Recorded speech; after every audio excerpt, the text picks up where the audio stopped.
Bonjour à tous, bienvenue à ce webinaire sur le thème de Je crée à plusieurs. Je suis Géraldine Pralon, je suis conseillère en création d'entreprise à la CCI Haute-Savoie. Nous allons passer une quarantaine de minutes ensemble. Vous avez déjà le PowerPoint que l'on partage, vous pouvez déjà le télécharger. Et puis, je réserverai un temps de questions-réponses à la fin de cette présentation. Allez, c'est parti. Alors, nous allons donc aujourd'hui aborder le sujet du choix de votre statut juridique au travers du plan suivant: quand et comment choisir, le zoom sur la SARL, la SAS et la SA, en résumé, et puis les bons conseils. Alors, quand et comment choisir sa forme juridique? Alors, le choix de la structure juridique est souvent la première préoccupation du porteur de projet, mais avant de choisir son cadre légal, il convient de vérifier qu'il existe un marché pour votre offre, que votre stratégie commerciale est élaborée et que l'étude financière démontre une rentabilité. Il vous faut donc rédiger votre business plan et ce sont les conclusions de votre plan d'affaires qui vont orienter vos choix sur la forme juridique à privilégier. Alors, ce choix de structure juridique, il reste important parce qu'il va conditionner votre statut social en tant que dirigeant. Alors, pas de panique. Ce choix n'est pas aussi compliqué qu'il n'y paraît. Les différences entre les structures juridiques portent sur des points précis. En vous posant les bonnes questions, vous devriez trouver facilement la structure juridique qui vous convient. Aujourd'hui, dans votre projet, vous êtes plusieurs, donc vous serez forcément sous forme de société. Alors, concernant la nature de l'activité, interrogez-vous si cette activité est plutôt traditionnelle ou non. Si vous avez un projet d'activité digitale façon start-up, avec un besoin de financement important, le choix de la SAS ou de la SA facilitera la levée de fonds. Sinon, pour les autres, la SARL peut très bien convenir. Ce choix est aussi très lié à la taille de l'entreprise et à son potentiel de développement. Concernant le pouvoir de décision, vous êtes plusieurs, il y a des associés, et le pouvoir de décision dépend de l'argent que l'on met dans le capital. Ce sont des actions ou des parts, et plus on met d'argent, plus on a de poids dans le choix des décisions. Opter pour une société de capitaux vous permettra aussi de protéger votre patrimoine personnel, ainsi que celui des autres actionnaires ou associés. En effet, dans ce type de société, la responsabilité des actionnaires ou associés est limitée au montant de leur apport. Si votre société rencontre des difficultés financières, les créanciers vont se tourner contre la société en tant que personne morale. Ils ne pourront pas s'en prendre à votre patrimoine personnel ou celui des autres actionnaires ou associés. Cela constitue un avantage considérable. La société fait écran entre les créanciers et les actionnaires ou associés. Alors attention, c'est limité à l'apport. Cela veut dire que vous pouvez être redevable jusqu'à hauteur du montant mis dans le capital. La situation personnelle, si vous décidez de créer une SARL en couple, donc le gérant désigné parmi le couple sera forcément majoritaire, puisque dans la règle de calcul, pour savoir si un gérant est majoritaire, minoritaire ou égalitaire au niveau des parts, eh bien, on additionne les parts du conjoint. Donc, quand on est un couple, eh bien, forcément, le gérant désigné aura 100% des parts. Et il y aura donc un impact au niveau social, au niveau du statut social, puisque dans ce cas-là, le gérant sera travailleur non salarié. Donc justement, par rapport au régime social, quand on est dirigeant d'entreprise, on est soit travailleur non salarié, soit assimilé salarié. On s'y attardera là tout de suite après pour vous donner une explication.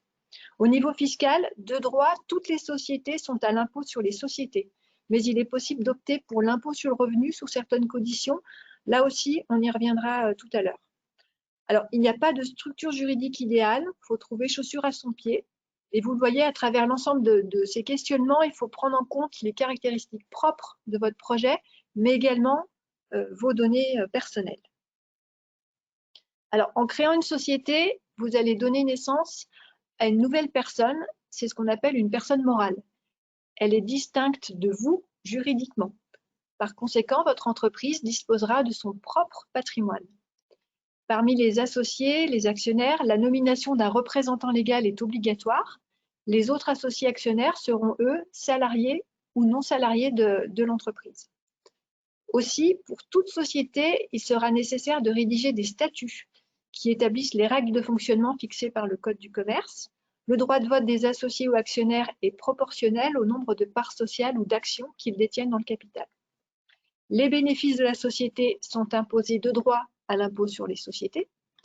Et en cas de difficulté, et si vous n'avez pas commis de faute de gestion grave, vos biens personnels seront à l'abri de l'action des créanciers de l'entreprise. Le patrimoine de l'entreprise est distinct de celui des associés ou des actionnaires. Pour toute société, il existe une responsabilité limitée. Cela signifie qu'il y a une frontière entre le patrimoine personnel des associés et le patrimoine de la société. Cette responsabilité limitée, c'est l'impossibilité pour les associés ou actionnaires de perdre plus que le montant de leur apport en capital. Par exemple, si un actionnaire de SAS dispose de 1 000 € d'actions pour un apport de 1 000 € et que la société n'est plus en mesure d'honorer un emprunt restant à payer de 10 000 €, eh bien l'actionnaire ne pourra pas perdre plus des 1 000 € qu'il a mis dans le capital social. Néanmoins, ce principe peut connaître quelques limites, notamment si l'associé en question se porte caution ou qu'il exerce un mandat social, c'est-à-dire qu'il est dirigeant au sein de la société.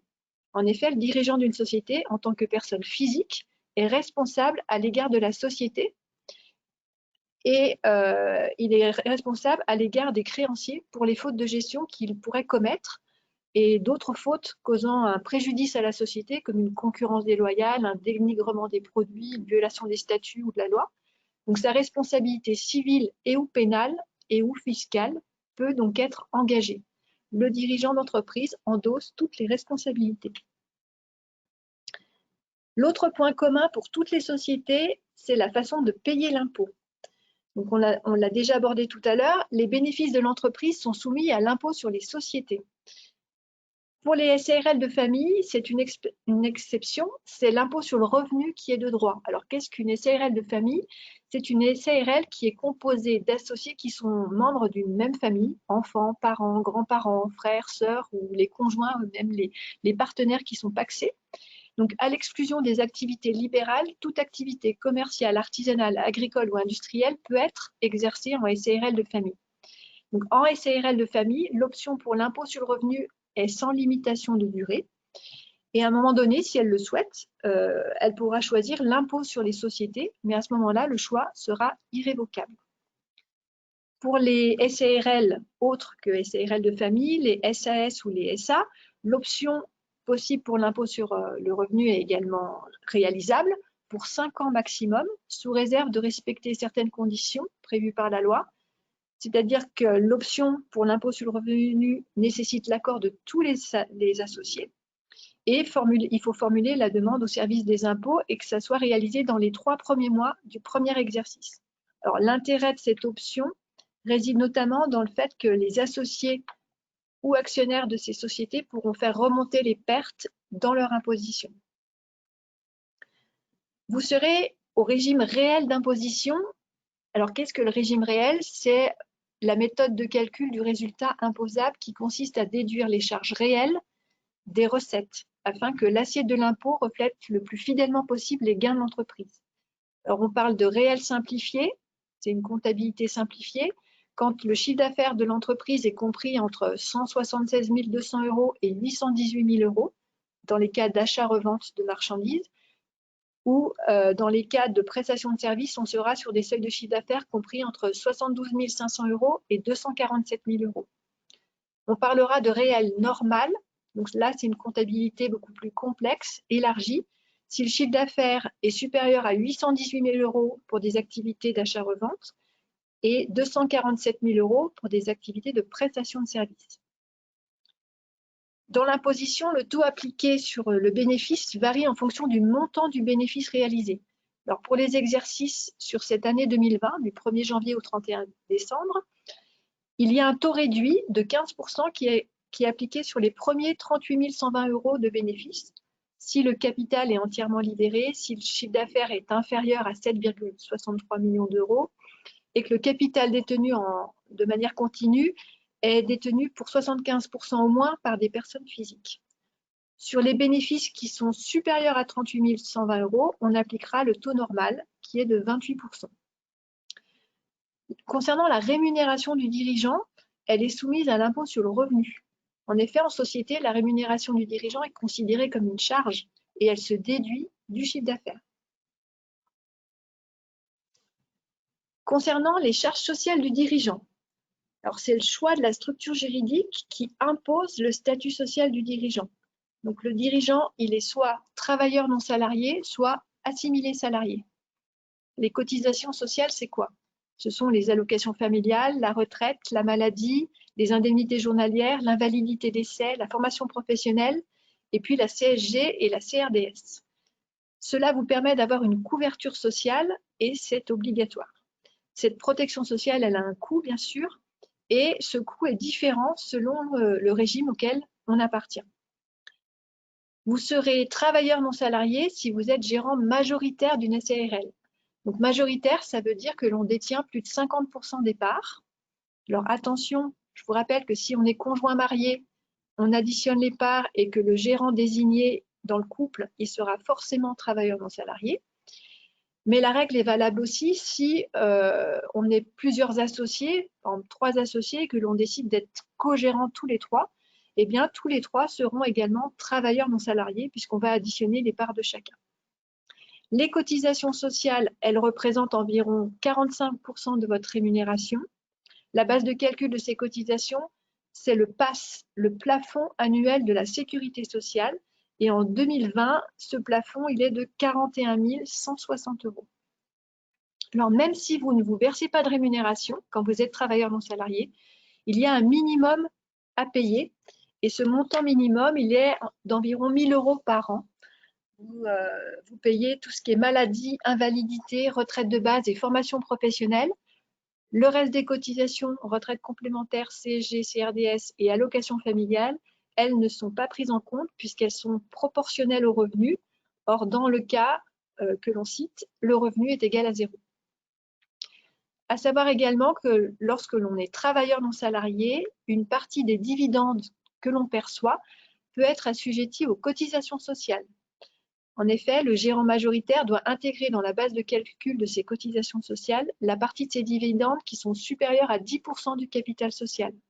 Alors souvent en création, le capital social est peu élevé, c'est normal, mais du coup, les 10%, on y arrive vite. L'autre cas, vous serez assimilé salarié si vous êtes PDG, donc président-directeur général ou directeur général d'une SAS ou d'une SA, ou si vous êtes gérant minoritaire, c'est-à-dire moins de 50% des parts, ou égalitaire, 50% des parts dans une SARL. Dans ce cas-là, vos cotisations sociales seront calculées sur la base de votre rémunération brute. Vous aurez une fiche de salaire et comme un salarié, vous retrouverez la part salariale et la part patronale prélevées, soit environ 65% de charges. Alors, en l'absence de rémunération, il n'y a pas de cotisation sociale à payer, ni minimum. En revanche, il vous faut une couverture sociale en parallèle. Donc, l'absence de rémunération est possible si vous êtes couvert par ailleurs. Par exemple, si vous êtes indemnisé par Pôle emploi ou si vous avez un autre emploi, si vous êtes salarié par ailleurs. Alors, sachez quand même qu'il existe depuis le 1er janvier 2016 une couverture maladie minimale qui existe, qui s'appelle PUMA. Il suffit de s'inscrire sur Amélie pour y prétendre. Alors, cette couverture, elle est minimale. Elle est dédiée par exemple au PDG. Elle permet les remboursements des frais de santé en cas de maladie ou de maternité, mais elle ne permet pas les remboursements d'indemnités journalières en cas de maladie. On est vraiment sur un minimum. Alors, en création d'entreprise, souvent, vous ne vous versez pas de rémunération pendant une courte durée, le temps de mettre l'activité en route. Mais il faudra quand même, en tant que PDG, éviter trop longtemps de ne pas vous prendre de rémunération parce que l'absence de rémunération, justement, a un impact sur votre retraite. Vous ne validez pas de trimestre en ne vous prenant pas de rémunération, alors qu'une rémunération même très faible générera logiquement une petite pension. Voilà ce qui est à savoir sur l'aspect social. Et puis, en tant qu'assimilé salarié, les dividendes, dans ce cas-là, ne sont pas soumis à cotisation sociale. Alors, aussi une petite précision sur le chômage. Quand on est travailleur non salarié ou assimilé salarié, on ne cotise pas de droit au chômage. On peut prendre des assurances privées. Mais il existe là, depuis le 1er novembre 2019, une allocation des travailleurs indépendants qui s'appelle ATI, qui permet de bénéficier de 800 € par mois pendant 6 mois. Alors, les conditions pour y prétendre, c'est avoir exercé son activité non salariée pendant 2 ans en continu et qu'elle est cessée pour cause de liquidation ou de redressement judiciaire, et puis de justifier au minimum de 10 000 € de revenus perçus au titre de cette activité et de disposer de ressources personnelles inférieures au montant du RSA, soit 559,74 € par mois. Voilà.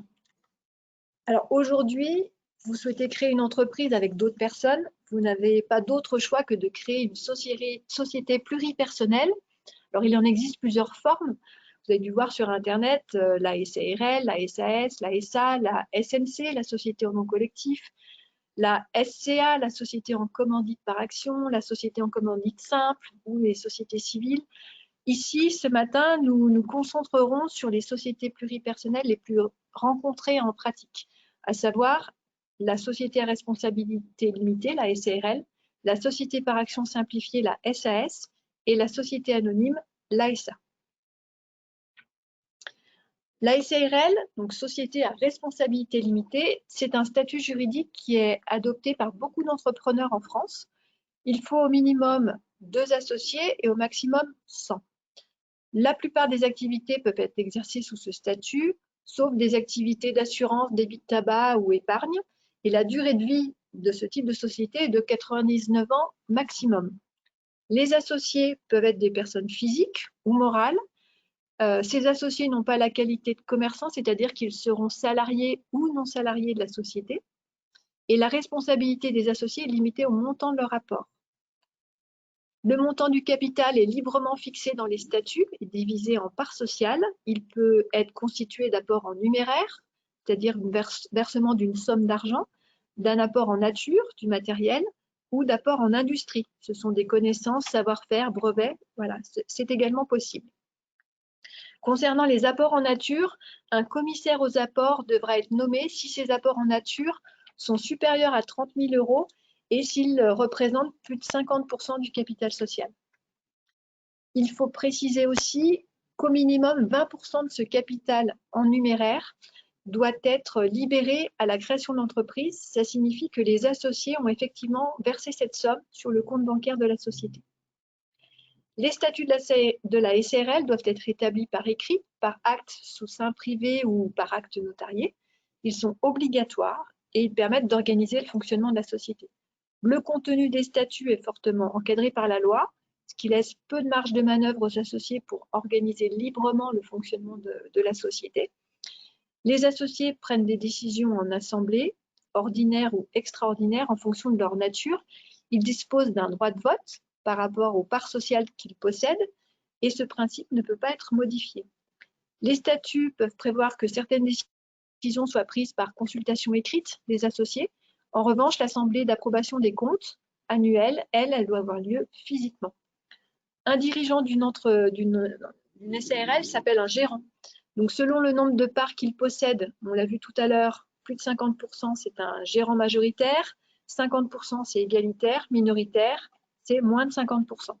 Et comme vu précédemment, cette qualification a un impact sur le statut social, puisqu'un majoritaire est travailleur non salarié, un égalitaire et minoritaire sont assimilés salariés.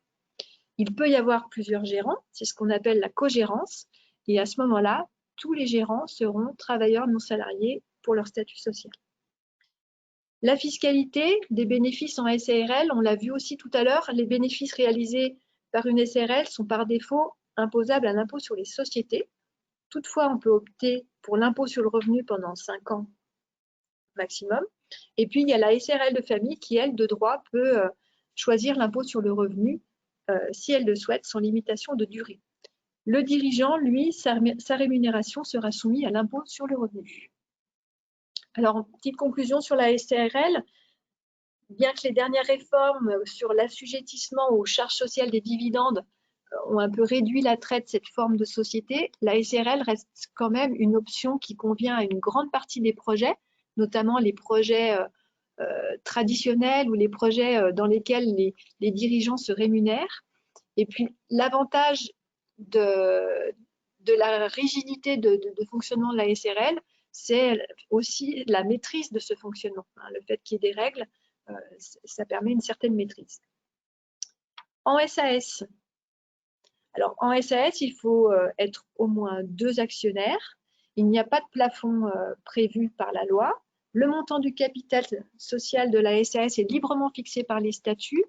La durée de la société est librement fixée aussi par les statuts et elle a 99 ans au maximum.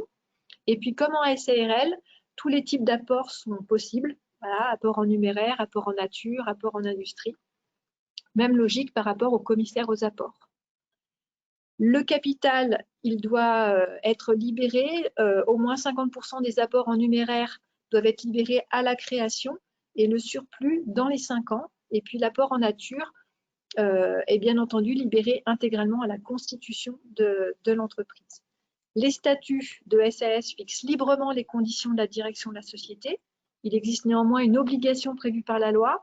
La SAS doit obligatoirement désigner un président, seul organe imposé par la loi et qui sera le représentant légal de la société. Ce PDG, il est investi des pouvoirs les plus étendus pour agir au nom de la société et à l'égard des tiers. Pour le reste, les fondateurs sont libres d'organiser la direction de la SAS comme ils le souhaitent. Les conditions de nomination, de rémunération, de durée, de révocation sont prévues dans les statuts et les actionnaires peuvent prévoir qu'une ou plusieurs personnes portent le titre de directeur général et exercent le pouvoir de représentation confié au président.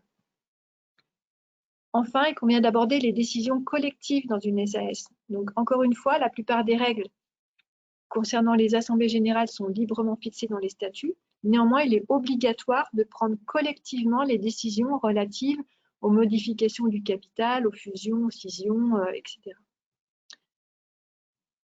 Le PDG de SAS peut être une personne physique ou une personne morale et il peut cumuler, selon les principes de la liberté statutaire, les fonctions d'administration et de direction de la SAS et être ainsi le seul organe de direction de la société. Concernant les caractéristiques fiscales et sociales des SAS, donc fiscalement, ce sont les mêmes qu'en SARL, l'imposition sur l'impôt sur les sociétés. Socialement, comme on a vu précédemment, les dirigeants de SAS sont assimilés salariés lorsqu'ils perçoivent une rémunération dans le cadre de leur mandat. Alors, conclusion sur la société par action simplifiée, c'est un bon outil juridique pour les entrepreneurs parce qu'il est très flexible, donc très utile dans le cadre de projets qui nécessitent la mise en place d'un fonctionnement interne particulier ou la création de plusieurs catégories d'actions différentes.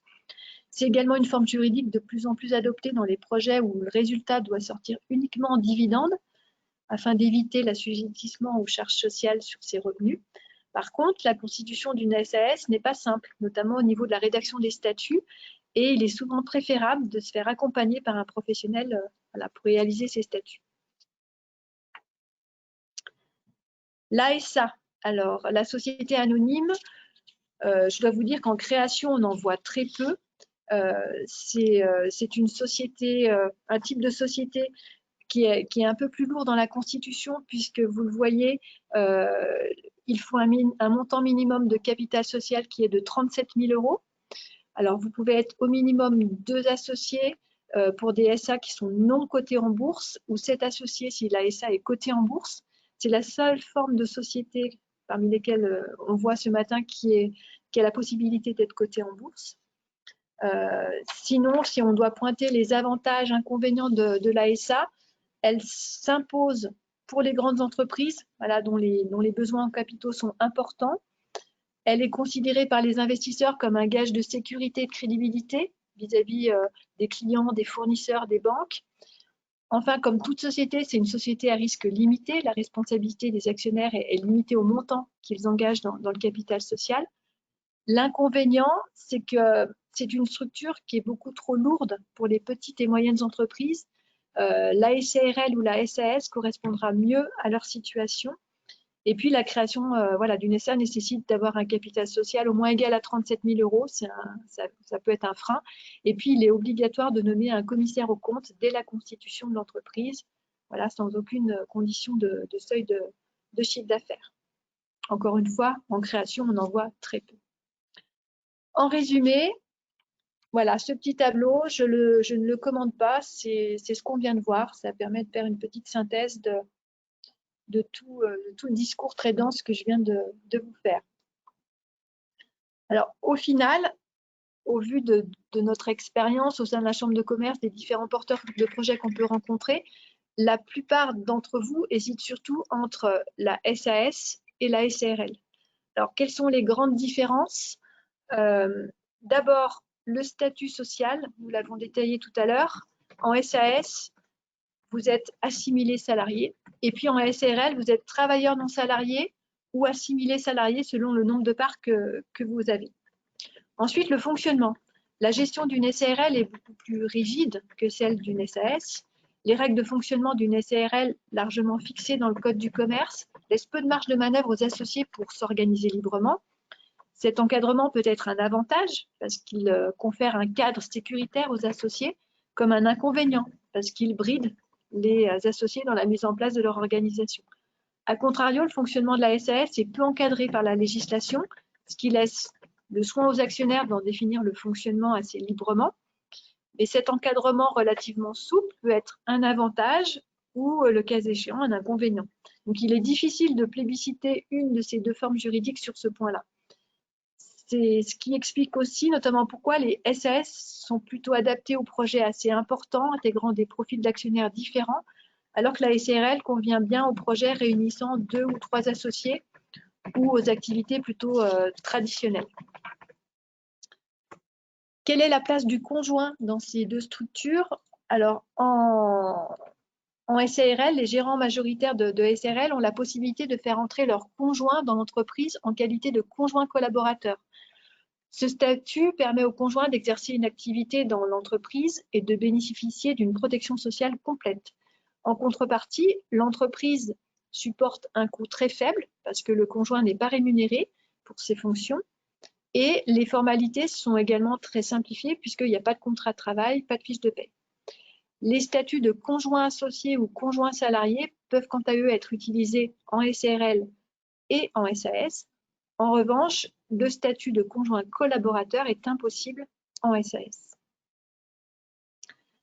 Alors, une fois la structure juridique trouvée, votre business plan est finalisé, il vous restera quelques tâches à faire de votre côté. Donc, si vous n'avez pas de bureau ou de local commercial, il faudra trouver un lieu de domiciliation de votre entreprise. Ça peut être un espace de coworking, par exemple. Il faudra enregistrer les statuts de la société auprès des impôts, déposer une annonce légale dans un journal d'annonce légale, souscrire une assurance responsabilité civile professionnelle et puis ouvrir un compte bancaire au nom de la société. C'est ensuite le centre de formalité des entreprises qui prend le relais, le CFE. C'est un guichet unique où vous allez retirer votre dossier d'immatriculation et c'est ce CFE qui va informer tous les organismes nécessaires de l'immatriculation de votre entreprise. Ce CFE de référence, il est déterminé par la nature de l'activité que vous allez réaliser et non pas un choix personnel. Donc, pour résumer, toutes les activités commerciales et industrielles, c'est la chambre de commerce et d'industrie. Les activités de fabrication et de réparation, c'est la chambre des métiers. Les activités agricoles, la chambre d'agriculture. Les activités libérales, l'URSSAF. Je vous renvoie là sur notre site internet dans la rubrique formalités pour vous familiariser au contenu d'un dossier d'immatriculation. Vous pouvez donc télécharger ce dossier et les pièces à fournir. Ça vous donnera l'idée de ce dossier. On passe au bon conseil. Alors, attention au choix des associés et au fonctionnement entre eux. Il faut souligner aussi la difficulté de fonctionner à deux. Le 50-50, souvent, c'est risque de blocage. Il faut réfléchir au mode de fonctionnement. Voilà, souhaite-t-on rester décisionnaire ou pas? Et puis, bien définir la fonction de chacun, les compétences complémentaires de chacun. Je dirais que l'association, c'est comme un mariage. Voilà. Est-ce qu'on se sent en capacité de collaborer au quotidien et sur de longues années avec l'autre personne? Et ce que l'on peut voir, nous aussi au quotidien, c'est que souvent, l'échec des entreprises, c'est lié à la mésentente entre les associés. Donc, il faut bien en amont vérifier la cohérence et qu'il y ait cohésion de l'ensemble des associés pour créer votre société. Et puis, dans certains cas, il sera peut-être nécessaire de rédiger un pacte d'associés Alors, qu'est-ce qu'un pacte d'associés? C'est un acte juridique extra-statutaire qui vise essentiellement à organiser les mouvements de titres et le fonctionnement de l'entreprise. Il peut être signé par tous les associés d'une même société ou que par certains. Dans ce cas, voilà, ceux qui n'auront pas signé ne verront pas ce pacte d'associés.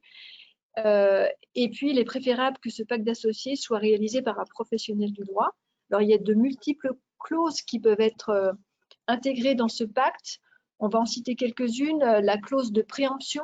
Si l'un des signataires du pacte souhaite céder ses titres, il devra en priorité les proposer aux autres signataires du pacte, par exemple.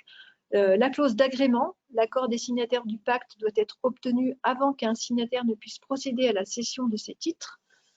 Le plafonnement des participations des associés, cette clause a pour objectif de prévoir qu'aucun des signataires du pacte ne peut détenir plus de X% du capital social. Le droit de suite, si un des signataires reçoit une proposition d'acquisition, il doit demander à l'acquéreur potentiel d'étendre sa proposition aux autres signataires du pacte, ainsi tout le monde quitte la société en même temps. Et puis la clause d'inaliénabilité, les signataires s'engagent à ne pas céder leur titre pendant une certaine durée qui doit être déterminée. Autre point, la nomination du gérant. Sachez qu'il peut être nommé dans les statuts ou hors statut lors de l'Assemblée générale constitutive, ce qui évite de modifier les statuts en cas de changement de gérant. Et puis dans les SARL, il est courant d'avoir un collège de gérance, c'est-à-dire plusieurs gérants, la cogérance. Dans ce cas, les statuts doivent organiser la direction de la société. La personne nommée au poste de gérant doit accepter ses fonctions. L'acceptation se matérialise par la signature des statuts ou du procès-verbal par le gérant. Et voilà, il mettra sa mention « bon pour acceptation des fonctions de gérant ». Et puis, lors de la nomination, plusieurs autres éléments doivent être décisés avec notamment la durée du mandat du gérant. Est-ce qu'elle est déterminée ou indéterminée? La rémunération octroyée. Alors, la loi ne prévoit aucun minimum et il est tout à fait possible de ne pas prévoir de rémunération. Alors, de même, en SAS, le premier président doit impérativement être désigné dans les statuts constitutifs, contrairement aux autres dirigeants qui pourront être nommés ultérieurement. Autre bon conseil, rappelez-vous, le choix de la structure juridique vient à l'issue d'un business plan. Elle se choisit en fonction de la dimension de votre projet. Il est essentiel de vous faire accompagner, d'échanger avec des experts comptables ou avocats voilà, sur cette notion-là. La forme juridique n'est pas figée dans le temps, elle peut aussi évoluer, mais ça aura un coût puisqu'il faudra faire des modifications auprès d'un avocat notamment. Alors le discours ce matin, il a été dense. N'hésitez pas à réécouter le webinaire voilà, pour bien comprendre toutes les subtilités de ces formes juridiques. Nous allons passer aux questions. Alors, qui sans surprise, voilà, sont nombreuses. Alors, je ne pourrais peut-être pas toutes les traiter, mais je vais essayer de les regrouper par thème. Alors, j'ai Marie qui revient sur la cogérance. Voilà, réexpliquez-nous la cogérance. Alors, la cogérance, c'est le fait qu'il y ait plusieurs gérants. Imaginons 3 associés, les trois veulent être gérants. Il y aura un impact social puisque les 3 seront travailleurs non salariés, puisque je vous rappelle qu'on additionne les parts de tous pour déterminer la qualité du gérant. En revanche, si mes 3 associés, par exemple A a 30% des parts, B 50% des parts et C 20% des parts, ce poids dans le capital social reste le même pour la prise de décision. Voilà. Ensuite, j'ai Marc qui m'interroge sur les coûts de rédaction des statuts et les délais de réalisation. Alors, les rédactions de statuts, donc ça se fait auprès d'un professionnel, que sont les avocats. Certains experts comptables ont la qualification. Le coût, c'est entre 1 000 et 2 000 euros. Et après, le délai, ça dépendra de l'agenda de l'expert, mais ça peut être réalisé assez rapidement. J'ai Charlotte qui nous interroge sur pourquoi le taux d'impôt sur les sociétés bouge chaque année. Alors, c'est particulier ces dernières années, puisque avant le taux était de 33 1/3, il est longtemps resté à 33 1/3. Là, le gouvernement précédent et ce gouvernement ont décidé de baisser le taux d'imposition et du coup, c'est progressif. Donc, cette baisse est progressive. Donc, l'idée, c'est que en 2022, 1er janvier 2022, le taux soit de 25%. Donc là, cette année, il est de 28%. Voilà, l'année prochaine, il baissera encore un peu à 27,5% pour après arriver à 25%. Gilles, pourquoi le capital social est-il bloqué? Est-ce que ça veut dire qu'on ne peut pas l'utiliser? Alors, capital social bloqué en banque, effectivement, il est bloqué en banque au moment de la création d'entreprise, le temps que les formalités d'enregistrement soient faites au greffe du tribunal. Ensuite, le capital social, il va servir à la gestion de l'activité, donc il va vivre. Et lorsque le greffe a terminé d'enregistrer les formalités de création, il va vous délivrer ce qu'on appelle un CABIS, c'est la carte d'identité de votre entreprise. Et quand vous aurez reçu ce CABIS, vous le donnerez à votre banque et elle va débloquer le capital social. Donc après, le capital est viré sur votre compte courant professionnel et vous pourrez l'utiliser. Alors, la durée de blocage, elle dépasse pas 10 jours en général. Donc, voilà. Et puis, j'ai Ludivine qui me dit avoir entendu parler de la flat tax. Et voilà, si elle veut un peu plus d'infos là-dessus. Alors, la flat tax, on parle aussi de prélèvement forfaitaire unique. C'est entré en vigueur le 1er janvier 2018. Le principe, c'est le suivant, c'est un taux unique qui est appliqué à tous les revenus du capital, dont les dividendes.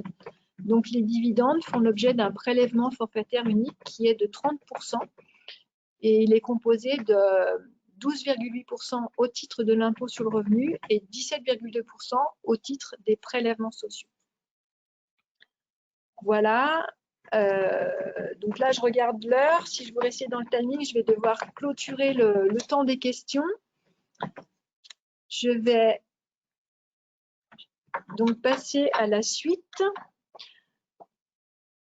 Alors, entreprendre, voilà, c'est une belle aventure. On vous donne au niveau de la CCI des outils qui sont des webinars, des collectifs. Alors, collectifs, en ce moment, on les a plus transformés en webinars, mais vous avez des outils, des prestations qui vous aident à l'élaboration de votre projet d'entreprise. Donc, n'hésitez pas à aller sur notre site internet. Sachez que l'entrepreneuriat, c'est accessible, que vous avez ces outils. Alors, il faut vous donner les moyens et oser vous lancer. Je vous rappelle qu'effectivement, ce contenu et cette thématique ne sont, voilà, contenu dense, une thématique un peu complexe. Donc, réécoutez si nécessaire ce webinar. On est aussi à votre disposition pour répondre à toutes vos questions. Je vous lance un petit sondage.